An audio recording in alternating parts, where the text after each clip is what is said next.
Dia adalah sosok yang mendapat julukan Pangeran Jawa. Tidak banyak orang yang memahami kiprahnya. Orang lebih banyak mengetahui sosoknya sebagai kakak dari Raden Ajeng Kartini.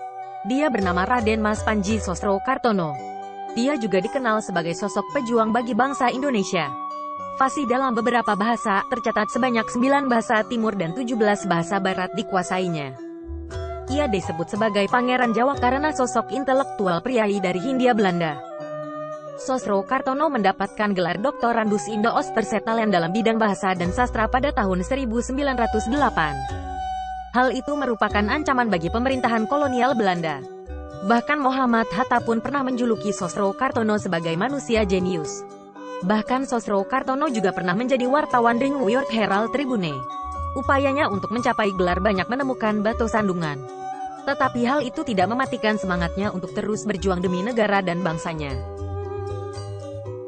Sosro Kartono pun pulang dan mengabdi pada negeri dengan menjadi pemimpin Nasionale Middle Bar School di Bandung. Akan tetapi, pemerintah kolonial curiga dengan ulahnya itu. Mereka melakukan represi politik terhadapnya. Hal yang membuat jenius kita ini mencari jalan ekspresi lain untuk mengabdi dan tetap menjadi manusia bebas. Sosro Kartono memutuskan membuka praktik pengobatan tradisional dan menempuh laku spiritual khas Jawa. Sebuah pilihan yang ganjil, memang. Namun, seganjil apapun, pilihan itu tak menutupi kontribusi Sosro Kartono dalam usaha pembentukan negara Indonesia. Cukup banyak tokoh kunci dalam pergerakan politik nasionalis saat itu yang berinteraksi dengan Sosro Kartono. Soekarno dan Ki Hajar Dewantoro, antara lain, memberi penghormatan besar kepadanya, termasuk pada laku spiritual dalam menopang lakon politik mereka. Laku spiritual dari Sosro Kartono antara lain adalah 1. Ilmu kantong bolong. 2. Ilmu sunyi.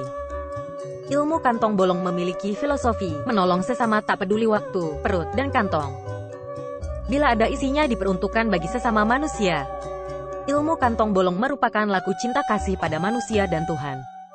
Cinta kasih sempurna untuk menolong sesama manusia dalam mengatasi derita, rasa sakit, dan duka.